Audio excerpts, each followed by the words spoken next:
Hello and welcome to the latest edition of Tournament Director's Guide, and my guest this week is Jim Goudie. Jim runs the Nordic Cup and has done for several years. That's a soccer tournament that takes place in and around the suburbs of Burlington, Vermont. And I want to welcome you to the show, Jim. Welcome aboard. Good morning, Michael. Thank you. Good morning to you.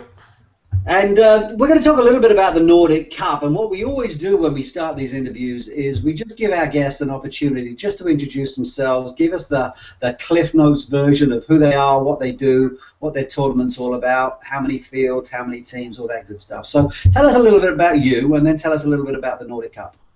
Okay, my name's Jim Goudie, and obviously I live in Burlington, Vermont. I've been here since 2001, working for the Nordic Soccer Club. My role with Nordic is I'm our Director of Operations, and as part of that job, being in charge of our soccer tournament, the Nordic Cup. That's one of my bigger responsibilities as part of that job.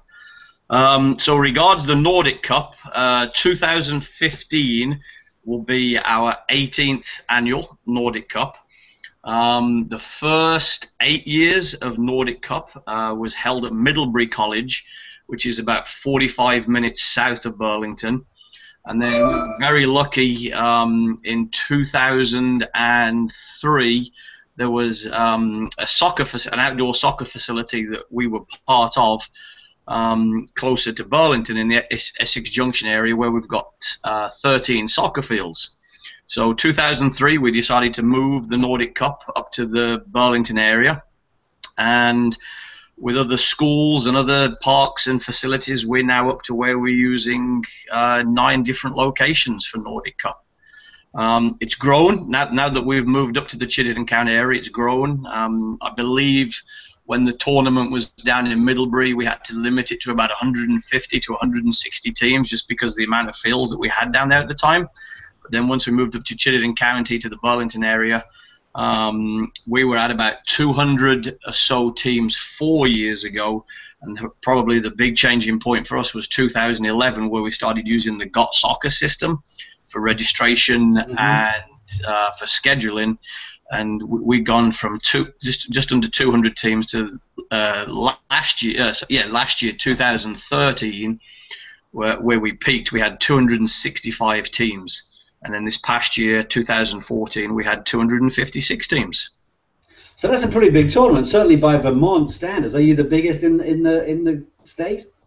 Yeah, I mean, there's only really 2 tournaments in the state that are this size. There's ourselves, and then there's a local club, town club called Essex United. They hold a tournament the weekend after ours. I think that they're at about 150, 160 teams. They only use the tree farm for their tournament, whereas I said we use 8 other locations for ours. But that's really it for the tournament, is those 2. And what comes with being the biggest is that you've grown dramatically in a relatively short time. That strikes me as something that's going to produce a number of headaches and challenges based on just normal growth, but not just that, the fact that you've jumped from 1 facility to 9, that must be a major logistics challenge. Laughing, so obviously I've hit a nerve here.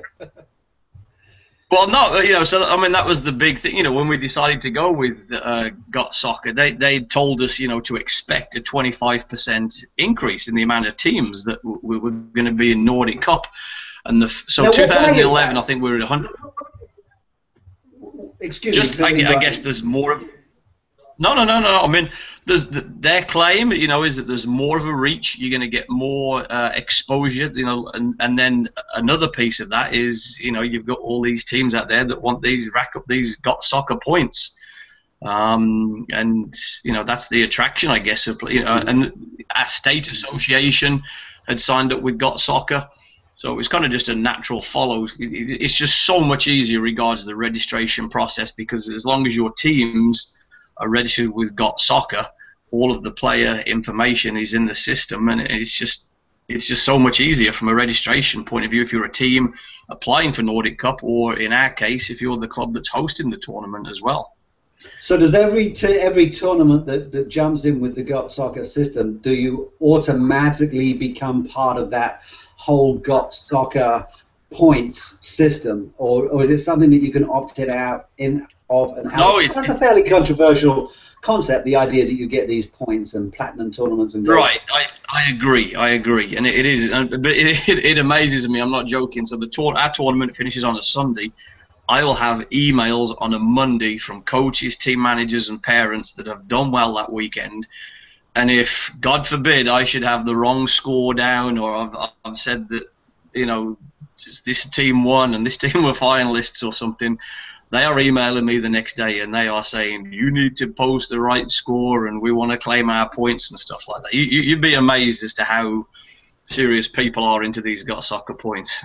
Yeah, well, it's an interesting idea because I know you're a coach and I've been a coach for many, many years, and Right. there's this debate going on throughout the whole coaching and player development community that argues whether that's a good way to develop players or not. But that's interesting. So you're actually arguing or observing that because you now offer these points, you have become a more attractive destination, and therefore more teams are signing up, and that's part of why you grew 25% in that relatively short period. Yeah, correct. I mean, like I said, you know, in 2011 we were at 196. 2012, so that was our second year using them. We went up to 217, and at that point, you know, we were questioning, you know, is this really doing us any good?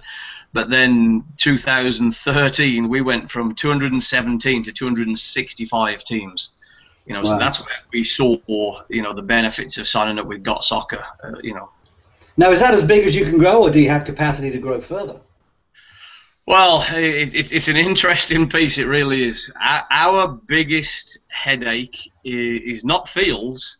It's actually hotels and referees. There are only X amount of hotel rooms in Burlington. I think, you know, we work with our local convention bureau, and they're telling me that there's 3,000 hotel rooms in Burlington, in the Chittenden County area. So that, you know, I would love for us to take up every single one of those rooms, but just with the nature of the hotel business here in Burlington, it's a very competitive hotel environment. They will only give me a very small percentage of their rooms. If I can get 10 to 20% of their hotel rooms, I'm lucky for Nordic Cup. So that's my biggest headache is finding hotel rooms. How we've helped out with that piece is, and it took me a couple of years to figure this piece out, is, you know, we've got all these ski resorts here in Vermont, and within 45 minutes of Burlington, of all of our fields, we've got 3 decent sized ski resorts. I've got Smuggler's Notch, I've got Bolton Valley, and I've got Stowe. And that weekend, they are completely empty. Now, I don't know what their hotel capacity or condo, you know, capacity is at those 3 resorts. But now, all of a sudden, I'm working with these three ski resorts to accommodate all of our other teams. Now, the headache or the selling point to the teams, to the coaches, to the team managers, and to the parents is the drive. So, Smuggler's Notch and Bolton Valley are both 35-minute drives to the fields, and Stowe is a 45-minute drive to the fields. Now, for some soccer parents, that's way too much. You know, they want to be 10, 15 minutes from the fields. They want to be downtown Burlington. I don't know if you've been to Burlington, but Burlington in the summer is beautiful. You're down on the lake, and downtown Burlington is beautiful.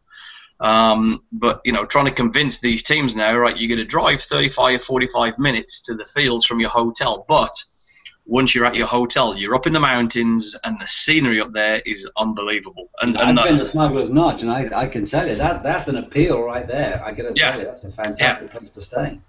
Yeah, and price-wise, they do get a very good deal. I mean, the average price of a hotel room in Burlington for our weekend is $225 per night. Now, you could get a 2 or 3 bedroom condo which sleeps 8 people, so you get 2, 3 families that go in a condo for that same amount of money. So it's half price or a third the price. So, you know, and it's a tough selling point. You know, you got to tell these folks you're going to be in paradise. You're going to be 45 minutes away from the field, but cost-wise, you're going to be paying $75, $80, $90 a family per night. So yeah, as I say, I've been in that area. I've been to Smuggler's Notch, and I've been to Burlington, Vermont. That was actually going to be one of my questions, but you pretty much covered it in many ways, because it's a tourist attraction, because it's a beautiful place, particularly at that time of year. that's why you have so many challenges with your hotels. So these these deals with the resorts. Now the other thing you do is you do deals with local colleges, correct? You do dorms and that kind of thing with Champlain College and UVM. Yep, and again, it's similar sell to the teams. Is Champlain College, they have frat houses. So one of their houses, and you've got a choice. There's one house that houses 60 people, so you could have 60 people in one of these houses, and they charge, I don't know what, I think it's like $2,500 for the house for the weekend. If you divide that by 60 people, but you've now got to convince, mom and dad and family, right? You're staying in a frat house for the weekend. Yeah, cake party included, I suspect. Huh? Well, maybe not. And the other one is the University of Vermont. It's they've got hundreds of dorms. And again, it's trying to convince mom or dad, to stay in the dorms. And again, it's cheap. It's like $30 per night but it's a college dorm. So. Mm-hmm.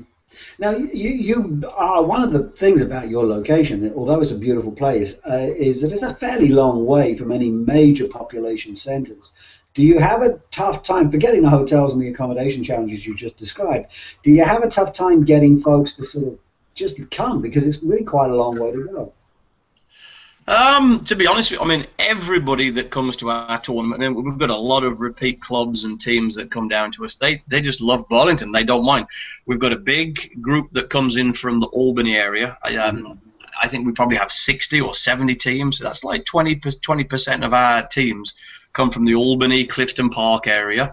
Montreal is our growing one right now. The word's spreading out there. I think we had 30 teams from the Montreal area that come down, and then New Hampshire is our next catchment area. And I don't think people, there's an hour and a half, 2 hours away. Albany's 2.5 hours away. New Hampshire's 2.5 hours away.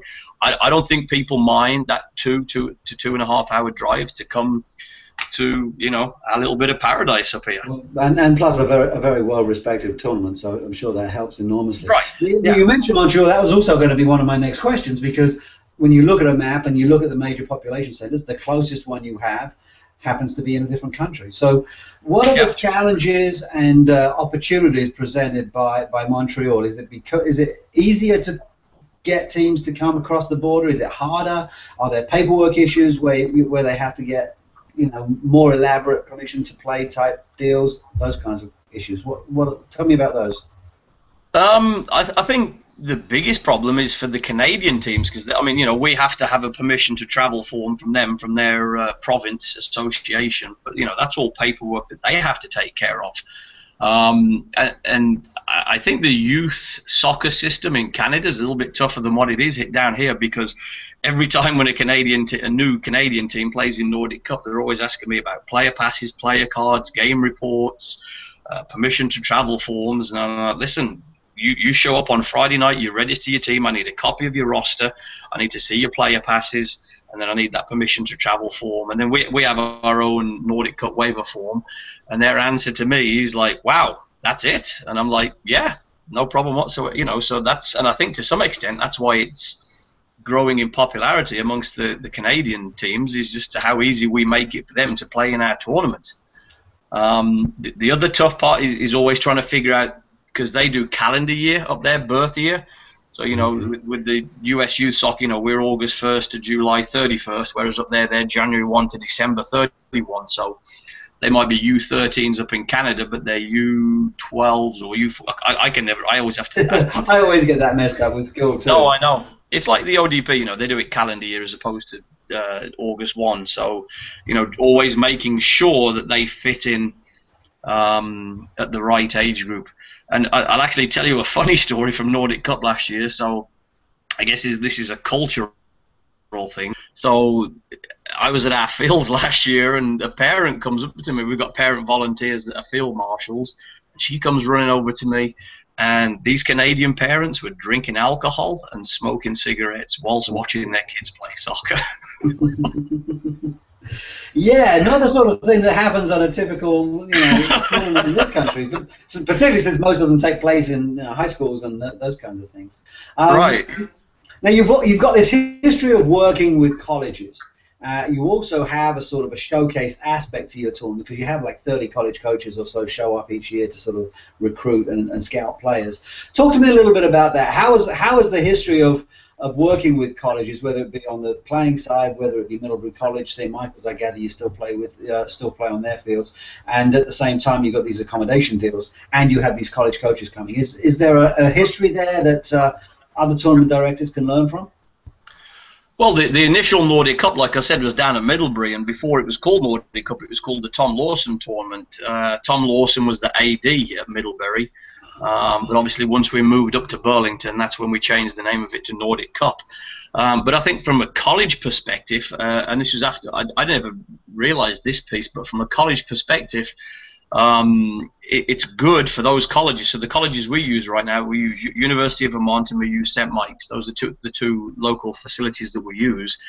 They love having prospective students on their campus at a fantastic time of year, so they can experience what UVM is like or what St. Mike's is like.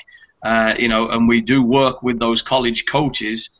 So like St. Mike's, for example, Wade Jean coaches for us. He used to be our director of coaching, and he's the head men's coach at St. Mike's.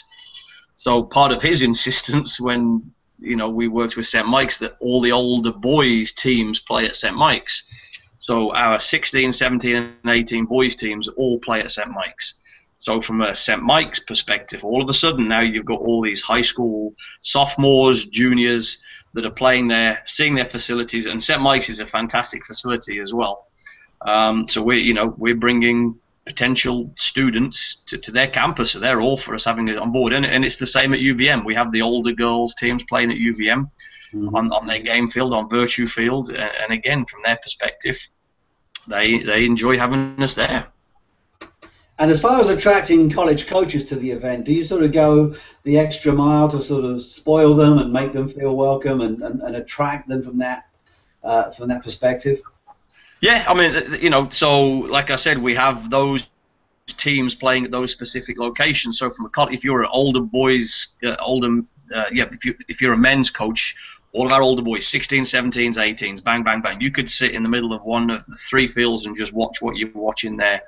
Now, another benefit of the Got Soccer system is you've got that page now where the college coaches have access, so they can sit there and pull up on their smartphones the roster, the details, any of the players. Because when I first started working with Nordic Cup, I wasn't the director, but I was helping our director at the time with the college recruiting process piece. And we had a generic form that we used to have teams fill out, and then we would hand it out to all the coaches, with the information they were looking for. And then I think it was about 3 years ago when I figured they've got this piece on there, because I would print up 100 handouts, and at the end of the weekend there was probably 90 of them left, which is a lot of work that had gone into it, but not much real use. And so I was talking to a college coach, and he just pulls up on his smartphone, and he gets up number 19 for Nordic, and they've got access to all that information. They can find out everything they need to know from that. So, and then a lot of the other college coaches that do come to Nordic Cup are actually working with the clubs that come to our tournament as well. So I think we had like 30 men's and 30 women's coaches. Obviously, you've got the Vermont coaches that are going to be here anyway, because it's the biggest tournament. It's right there on their doorstep. And then a lot of the coaches that are coming in are going to be here anyway with their club teams. So it's win-win for both there. Now, you took over the event how long ago? 2011, so I've done 4 of them now.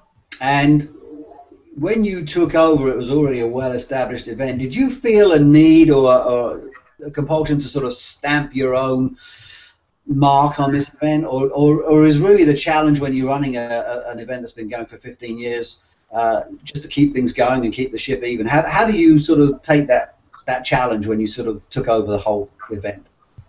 I mean, to keep it going, to be honest with you, we were getting just don't break anything, kind of thing, yeah.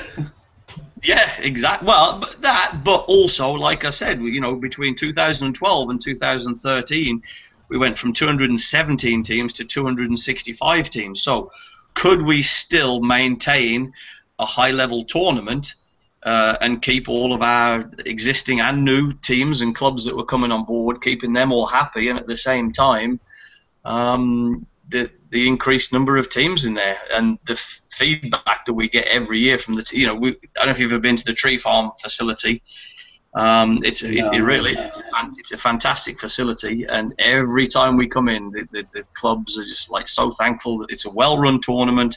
Our parents treat everybody that comes into town so well. I mean, that's a lot of the good feedback we get from these clubs, is how well they're treated. And like you said before, Burlington in the summer is part of our key selling process. People love coming to Burlington in the summer. They really do.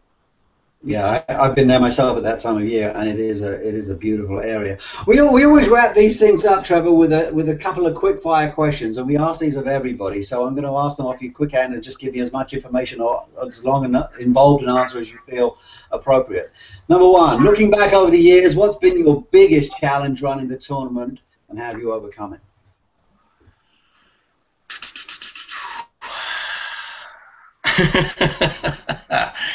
That's a good one. I would say referees. Okay. Yep.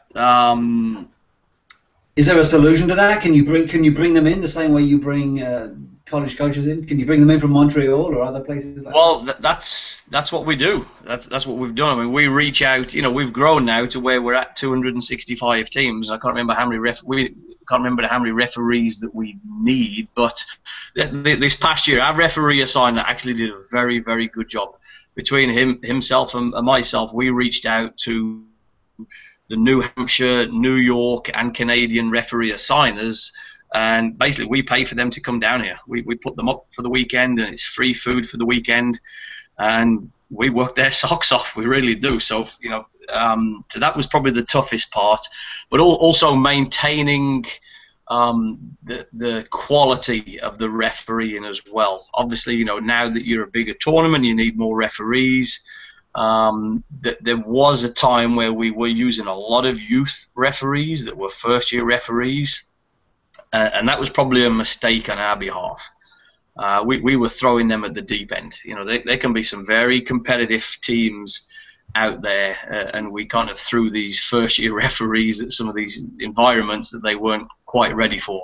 Yeah, so I imagine that's tough, especially for a U16 boys team with college coaches looking on and possibly scholarships on the line, and a blown offside call can make the difference between being noticed or being not noticed. Yep. Okay. What are you most proud of in terms of what you've accomplished with your tournament in the years you've been running it? Like I said earlier, I just think maintaining the quality of our tournament with the growth that we've experienced. Get a lot of good feedback. People seem to be happy, and we get a lot of returning clubs, a lot of returning teams, because of the experience that they've had from the year before. So I would probably say just maintaining that good quality. Yeah, I think that's always, when you grow rapidly like that, there's a potential for it to be really problematic, because managing growth, whether it be in a business or a tournament or any kind of institution, it can be a huge challenge. Just managing the growth, which on the face of it is like a good thing, but when you're actually in the trenches can be kind of traumatic. What surprised you most in running the tournament over the years? Sorry, what? Sorry? What has surprised you the most? Ooh, probably the preparation that's involved as part of it. The first year I did it, we finished on the Sunday, and I was thinking, right, Sunday 7 o'clock, we're done. Nordic Cup's done for another year. And it was like, started planning for the year ahead. The very next day, I had hotels, I had people contacting me like 12 hours later. We have teams that book that they'll be there on the Saturday and the Sunday, and they book their hotel rooms for the following year a year in advance. And I was, so I was shocked by that piece. I was like, all right, we just finished yesterday. I'm taking the week off to go golfing, and they're talking to me about the hotels for next year. And I was like, wow. So that was the piece that struck me the first time I did it, was the amount of work. So all my hotels are all booked up right now. The fields are all booked up. What are we now? We're late September, and everything's all set in place. So that was the piece that just gobsmacked me as to how much work you need to put in so that come the actual tournament, it runs as smoothly as it does. And last question, if you could impart one piece of advice to someone who's running their very first tournament, what would it be? Get plenty of help. We are very lucky here with Nordic. We've got 30 teams within Nordic, and each of those teams is required to have a Nordic Cup rep. So we have meetings throughout the year with those 30 people, and we assign people, or they volunteer for the most part, which is the good piece about it, to take on certain aspects, because we do our own merchandise, we do our own concessions, and so I can kind of pass that stuff off onto those people. And then the weekend of the tournament, or the 4 days of the tournament, because we have the Friday's the pre-day, and then the tournament Saturday, Sunday, and then the Monday's the cleanup and what have you. So every Nordic parent is asked to volunteer 3 hours over that weekend. So, you know, I've got 600 parents that muck in over that weekend, either as field marshals, concessions, merchandise, or the Friday with help getting things set up, or the Monday regards cleaning up. And it's unbelievable the amount of help that I get from these parents. Everybody just steps up to the plate and makes it the success it is. So that would be my recommendation, is get plenty of volunteer help if they're associated with the club to help. It's just too much for one person to take on. It really is. Well, I think it's probably the biggest challenge in youth sports at the moment, is the lack of volunteerism. So it's kind of encouraging to hear that you have that and you have no issues with it. Because I've known of tournaments, very good tournaments, very successful tournaments, that have literally just died on the vine because they couldn't get the volunteers to continue running it, which is kind of too bad. But we're all busy and we've all got, you know, multiple responsibilities. But this is one of those things. I often wonder why we don't get our kids to do more in terms. I mean, the tournament, obviously the kids play in the tournament, and that's fine. Right. It's actually a terrific little internship opportunity, if you think of it in those terms, a chance to sort of get a little bit of work experience for some kids who may be looking at that kind of, you know, once they reach that 16, 17, 18 years of age type group. But it is a challenge. It's the ultimate challenge, I think, of running an event, is getting enough help to pull it off. Yeah, I mean, a couple of years ago, we were pretty straightforward with our parents. We explained the finances for our tournament, how much money it brings in, and what it means to their player fees. I mean, we could easily not do the tournament, and your player fees are going to be $300, $400 per child more for the year if we didn't do this tournament. So the parents understood that piece. You know, it's for their benefit, it's for the kids, and then also the economic impact that it has on the Chittenden County area as well. You know, I work with our convention bureau, and they're telling me that Nordic Cup brings in $2 million to the local economy over the 2 days of the tournament. And after the Burlington Marathon, it's the second largest economic impact event in the Chittenden County event. So, you know, we've sold all this to our parents, and they're on board with it. And the kids do chip in as well. It's quite interesting. So, you know, on the last day, if we're struggling with sales or something, we'll put some cute little kids up front, and they'll sell ice creams, you know, in the pouring rain. If it's 90 degrees and we've got a few more hoodies left, you know, we put it on a kid, and the next thing you know is they're all gone. So the kids do chip in. They do chip in. How big of an impact does merchandise make on your overall sales? Is it a 10% number, or is it 15? What do you have any sense of exactly what merchandise does for you? Yeah, I was going to do the math on my head now. I'd say it's at least 20%, and it's been interesting because I do have a lady she's constantly badgering me about this. So I'll give you some figures here. There was a few years ago, 2 years ago, we ordered $11,000 worth of merchandise for Nordic Cup, and we sold out by 12 noon on the Saturday. All right, so 1.5 days of our tournament, we've got no merchandise to sell. So I scrambled home, and I came home and bought a bunch of T-shirts that we got left over from our indoor center, and they were gone. So the next day, this lady badgered me. The next year, she badgered me. So we went from $11,000 to $20,000. So we almost doubled how much merchandise we ordered. We sold out on the Saturday, and we've now upped our budget for next year to $30,000. So we've tripled our budget for merchandise by 3 times in the last 2 years. So fingers crossed. So it's huge. It really is. And what's the markup on that? You're looking at like a 50% 100% markup on something like that. So you're looking at what, $50,000-$60,000 in revenue for merchandise? No, well, yeah, I'd have to look at the exact figures to see how much it was. I know I'd need to look at those figures. I can't, off the top of my head, I don't know them. But I mean, it is definitely worth the while. It really is, and it just Yeah. amazes me every year as to how much we sell out. Like I said, it was at noon on the Saturday 2 years ago, and then it was by tea time on the Saturday this past summer. So. And how many items are you selling on the merchandise? Are you doing? You're obviously doing T-shirts and hoodies. We do Are you T-shirts and hoodies. It's 1,500 items total, maybe like 500 hoodies and 1,000 T-shirts. I'd need to check into our order to see how much we have, but this stuff sells. But those are the only two items. Multiple sizes, different. Do you do different colours? T-shirts we just do two colours. We do a grey and a white, and the hoodies we just do a grey hoodie. Okay. So basically three items, and you're selling $20,000-$30,000 worth of stuff. No, I mean my advice there to tournament organisers is what we've found is that don't put a date on your logo. That's the one thing we've learned there, and fingers crossed it hasn't happened to us this year, but But if you did have a bad weekend, and it is all driven by the weather, it really is. Yeah. You had a bad weekend of weather, and all of a sudden you're stuck with X amount of dollars worth of merchandise, and it's dated. You're gonna have a hard time selling that stuff.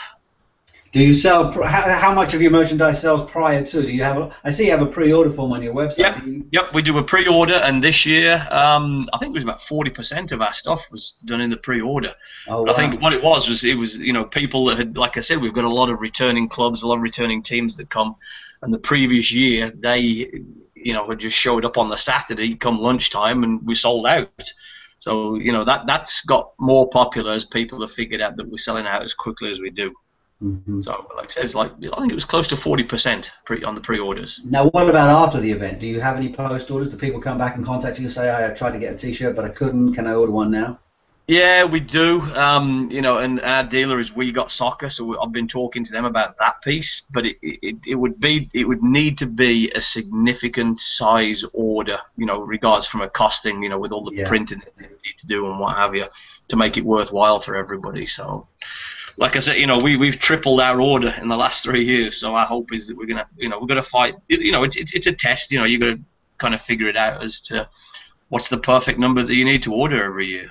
Yeah, I think that's always a challenge, as you say, it's weather-wise. But that's good. That's a good tip about the date, because I know a lot of tournament directors, they have a brand new logo with a date on it just about every year. And then, as you say, if you have a rainy weekend, you don't sell a whole lot of T-shirts, or if you have a 90-degree weekend and you don't sell any hoodies, you can find yourself very quickly with $10,000 worth of stuff that you can't shift. So good advice there. Good advice. All right, that's all I got, man. I love chatting with you. I think it's really interesting to see an event, particularly one that's managed growth so rapidly. And I think that, as we've talked about, there's challenges with that. Obviously, the good kind of problems to have, but nonetheless, the problems that you have to sort of manage growth in a controlled way. Otherwise, it can get the better of you. So that was really insightful, and I thank you for that. And that's it. No worries. Thank you. Cool. Excellent. I'm going to stop the broadcast now.